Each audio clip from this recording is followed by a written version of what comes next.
ልክስክሱ ጉዱ ያለው ከኛ ህዝብን ህዝብ እንሁን ያኔ እንከበራለን። ህዝብ መሆን ካልቻል ማንም የተጫወተብን ይቀጥላል። ይሄ ወደን ያደርጋል። አማራነት፣ ኦሮሞነት፣ ትግሬነት ሆነን ማንም ሊያከብረንም አይገባም። አቋቋማችንና አስተላለፋችንን በራሱ የተሰራውም ከመጀመሪያው ለመረገጥና ለባርነት እንጂ ለክብር አይደለም። ጥላቶች የሰሩት ያ ለውርደትና ለሞት ነው። እንደፈለጉት ለነሱ ላያዝና ማንኛውም ነገር ለማድረግ የሰሩት መዋቅር ነው። ሰዎች ሰብሰብ ብለን ህዝብ ነው። ህዝብ ስንሆን ሀገርን እንይዛለን። ባለስልጣን የሚወጣው ከኛ ነው።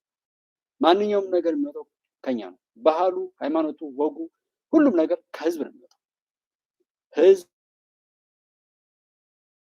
መሆን ያልቻለ ማንም ባያከብረው ይገባዋል። እያንዳንዱ ሰው ፈቅዶ ያደረገው ሰው የአማራ ህዝቦች የአማራ ህዝብ የራሱን ህዝብ ብሎ የሚያወራ ሚዲያ የሚያወራ ሰው አለ።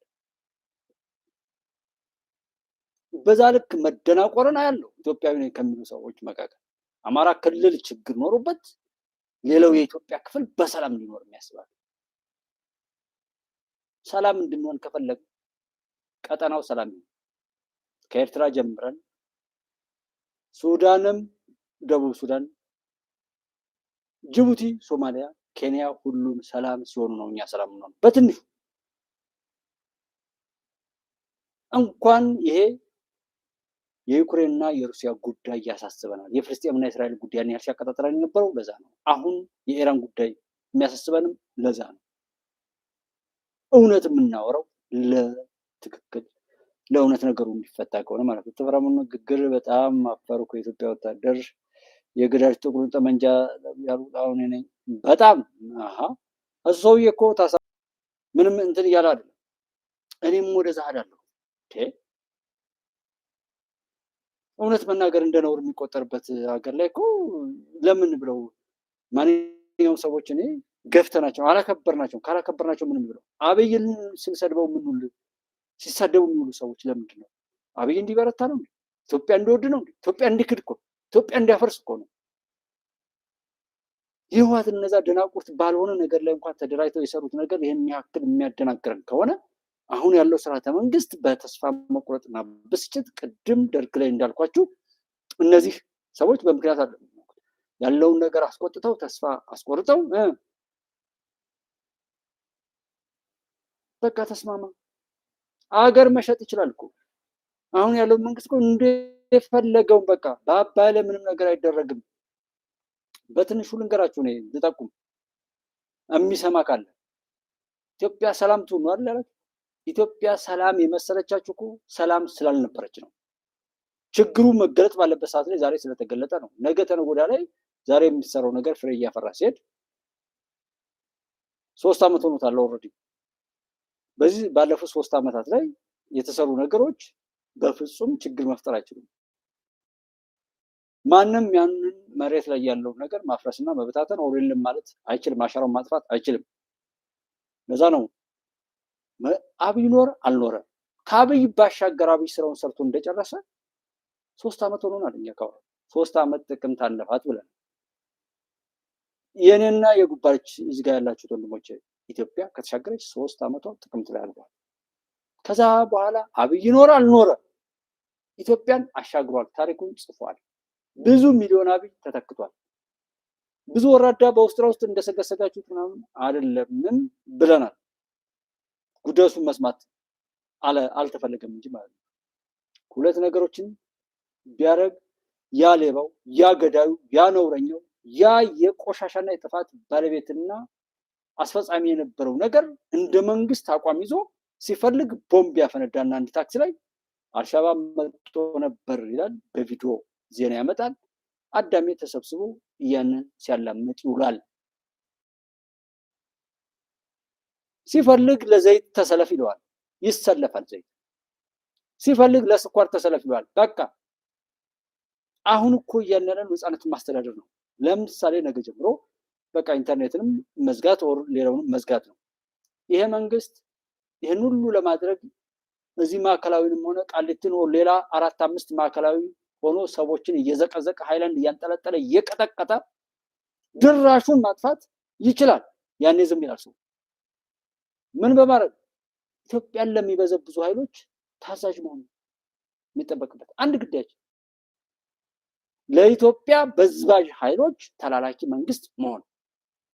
ይህን ካደረገ 99 አይደለም 299% የዶክተር አብይ መንግስት ምርጫ አሸነፈ የሚል ሪፖርት ትሰማለህ።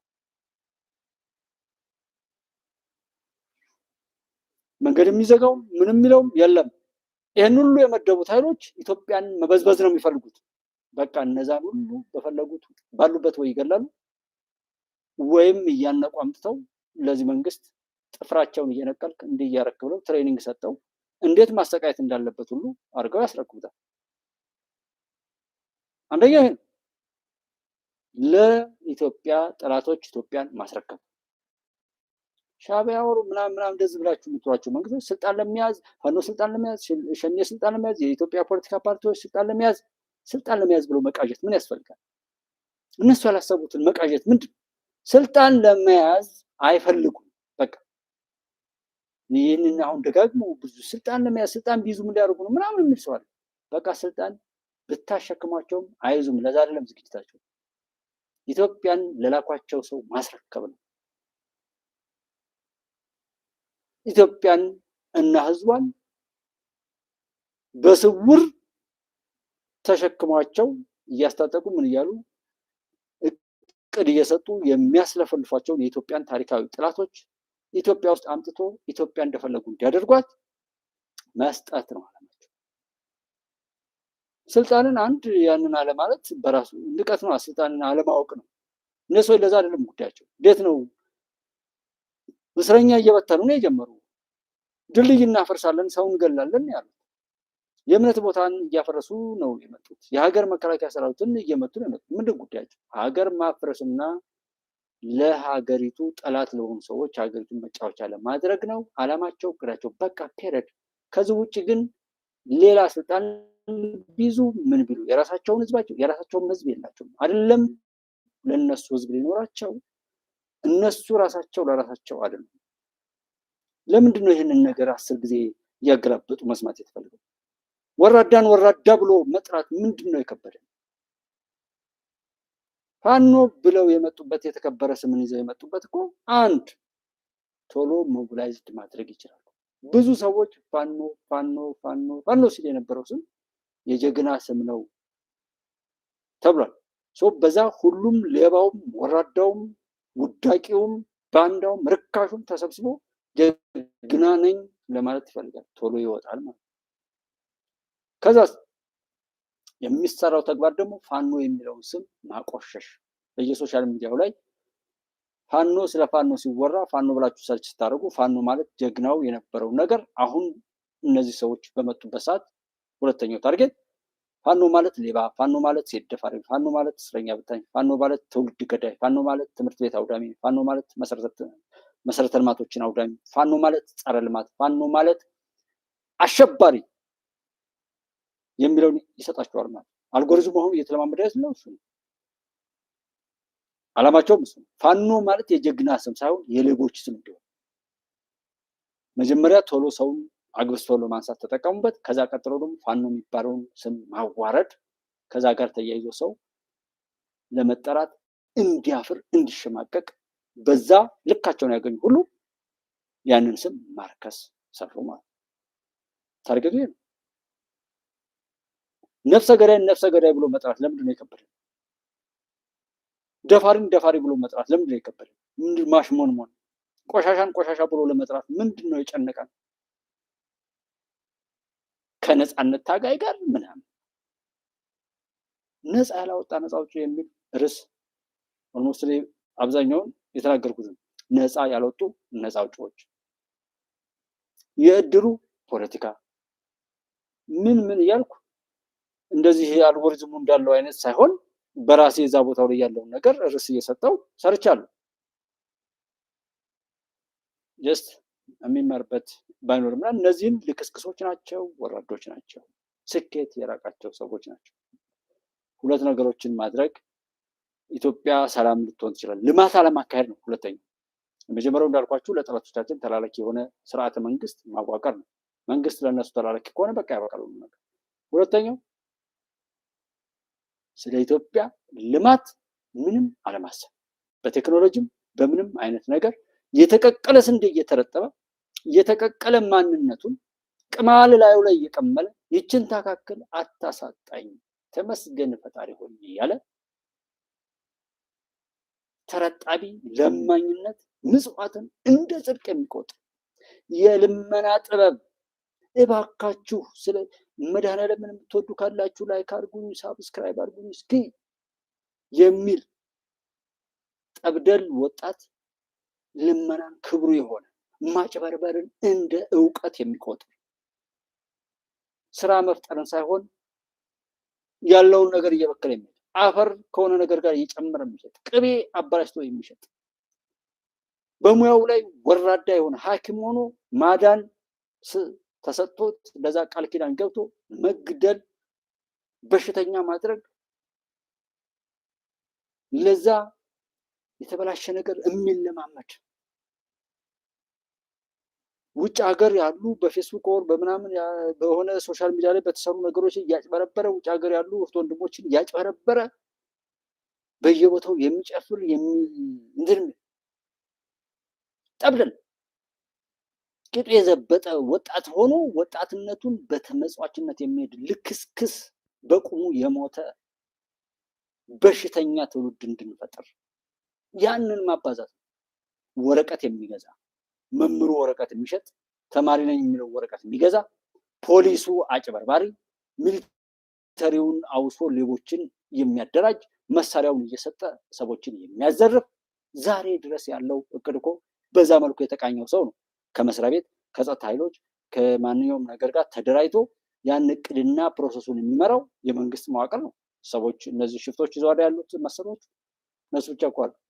በዋናነት እቅዱ ተደራጅቶ የሚሰጣቸው እንደዛ ነው። እዚህ የማሰማቱ ያን ያክል ሰው ላይ ብዬ ነው እንጂ መተማ አካባቢ ላይ ያለው መንገዱ ሲከፈት ጦርነት አልተካሄደም ማለት ነው። እሺ ምንድን ነው የተባለው?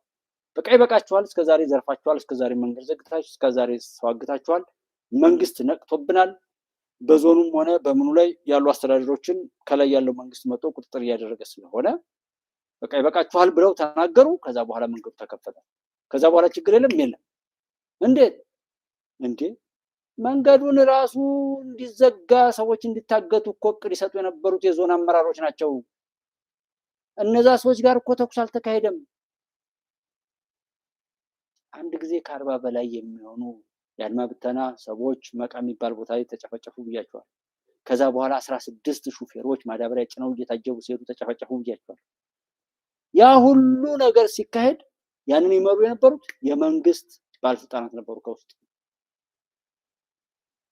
ከዛ በኋላ መንገዱን ተዘግቶ ሰዎች እየታገቱ ስንት ነገር ሲደረግ ነበር። አሁን መንግስት ነገሩን አወቀና ምናምን እርምጃ መውሰድ ሲጀምር እንደዛ ግን መንግስት ቅደም ተከተሎች አልፈቅዱልህ ይላሉ ብዬ የምልበት ወቅት ነበር።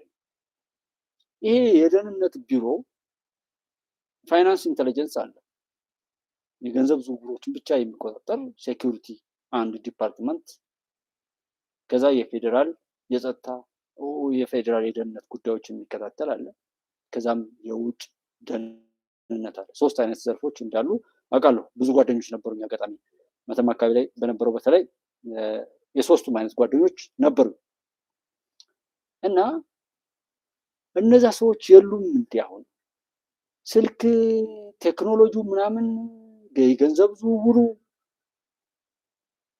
እሱን የሆነ አክሽን መውሰድ ጀስት ለምንድን ነው እስኪ እዛ ላይ ጣም ያለ አክሽን ወስደህ እንደዛ ማድረግ ጊዜው አልፈቅዳል አልታያለ። ይሄን ልላችሁ የፈለኩት መንግስት ራሱ አውቆ ነው ከውስጥ ያሉ ሰዎችንም ያውቃል። እርምጃ መውሰድ አልቻለም ከተባለም ወይ የለም ነው። ለምሳሌ ባለፈው በጣም ያዘንኩትና የደህንነት ጉዳዩ ሆን ብሎ ምን እያደረገ ነው የሚለውንና ልክ የምናየውን ዘመኑ የፈቀደውን ቴክኖሎጂ እንደምናየው እንደምናውቀው ሆኖ ሲያበቃ ፍኖተ ሰላም ላይ ሰዎችን አሸማግሉ ተብለው በአማራ ክልል ላይ በተዘጋጀ የሰላም ኮሚሽን ላይ የገቡ ሽማግሌዎች ፋኖን እንዳትገቡ እያሉ የሚጀነጅኑበት የሚያወሩበትን ስልክ መቆጣጠር ያልቻለ ቄሶች፣ የወረዳ የዞን አስተዳደሮች እንዳትገቡ እያሉ ፋኖን የሚያስታጥቁበትን ነገር እንዴት ዝም አለ? ከዛም አሁንም መተማ አካባቢ ከሰማሁት ከዛ በፊትም ከማውቀው ዛሬም አሁን በየመስሪያ ቤቱ ላይ ከማየው ህዝቡ ላይመሰክር ይችላል። የሚቸግረው ለመንግስት መረጃ የማይሰጥ ነው። የህዝቡ መልፈስፈስ አለ። ውስጥ ለውስጥ ያኩተመትማል፣ እየሄደ ያሽቃብጣል፣ ያቃጥራል። ውርደቱን እንደ ክብር መኖር ለምዷል ብዙዎቻችን። ይህንን በተለያየ ቦታ ዛሬ ቸክ አድርጉት። የትኛውም ቦታ አንድ ሰው እውነትን እመሰክራለሁ አይላችሁ፣ ውሸታም ነው። እኔ ዛሬም ነገም ትናንትም በሆነ አጋጣሚ ሁሉ ነገሮችን ለማጥራት ብዙ ነገሮችን ሞክሬያለሁ። ውሸታም ነው፣ ፈሪ ነው፣ መረገጥን ይወዳል። መብቱን እንኳን ማክበር አይፈልግም። እንኳን ለሰዎች ሊቆረቆር ለራሱ መብት መቆም በድፍረት መቆም አይፈልግም ሰው። ይሄ በሆነበት ላይ ለምስክርነት ሰው ብታጣ እንኳን መንግስት በቴክኖሎጂው ያወሩትን ይዘህ የተነጋገሩትን ይዘህ እንዴት ሰዎች ላይ አክሽን መውሰድ አቃተህ ነው ይህን ጥያቄ። ሰው በመንግስት መዋቅር ላይ የደህንነት ቢሮውን ቁጥጥር ውስጥ አድርገው ከሆነና ኢትዮጵያ መረጃና ምናምን ሰዎች ላይ ፈተናዎች ሊኖሩ ይችላሉ።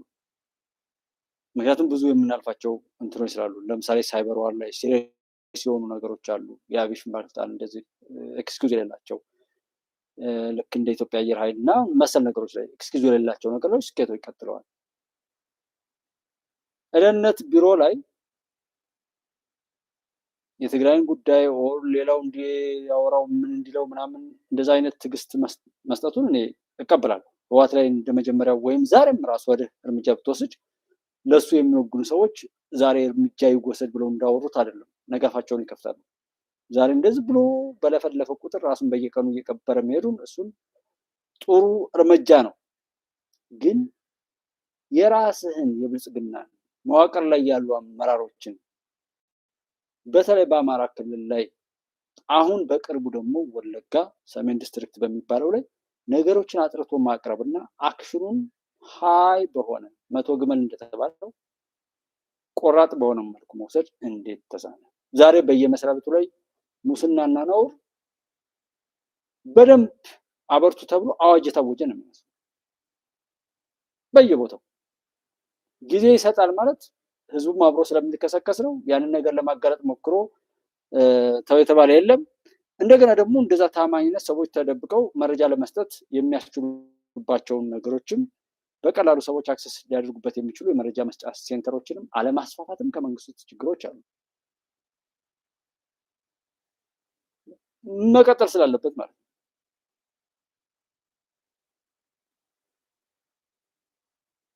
ስለዚህ ልማቱ እንደ ልማት መጣት ብሎ ከሚዲያዎች ያንን የልማቱን ሁኔታ በአግባቡ ማስረዳት አለመቻላቸው፣ እንደገና ከአመራር ላይ ወር ከባለስልጣኖች ላይ ያለው ስልኮችንም ሆነ ማንኛውም ነገር ኮንትሮል ማድረግ አለመቻልና ሰዎች ተናግረው ችግሩ በራሱ ወጥቶ ሌላ ችግር ፈጥሮ በአደባባይ ከተሰጠ በኋላም እርምጃ ሲወሰድ አላየንም። ብትወስድም አልወሰድክም ነው ብለን ነው። በዛ ልክ ቤትህን ማጽዳት የተሳነ ለምንድን ነው? ምክንያቱም ብዙ ብታምኑ ባታምኑ ይሄሽ እስከዛሬ የሆነው ይሁን፣ ከዛሬ ጀምሮ እስኪ ብልጽግና ቆሻሻውን ያጽዳ። በተሰጠው ክብር ላይ የሚማግጡ ልጆቹን ይቅጣ። እስኪ በሁሉም ቦታ ላይ እቅድ ከመስጠት ጀምሮ በአማራ ክልልና በኦሮሚያ ክልል ላይ በተለይ ችግር ተፈጠረ ከተባለ የብልጽግና ሰዎች አቅደውና አስበው የሚፈጥሩት ቆሻሻ ነገር እንደሆነ ነው የሰማሁት ነው ያረጋገጥኩት። ይሄ ብታምኑ ባታምኑ እነዚህ በሰላም ጉዳይ ላይ አትገቡም ምናምን እያሉ ሁሉ የሚሉት ራሱ የብልጽግና ሰዎች ናቸው። ይህን ጠቅላይ ሚኒስትሩ ያወራሉ። ከዛ ቀጥሎ የሰጡት ለምን አይሰራም?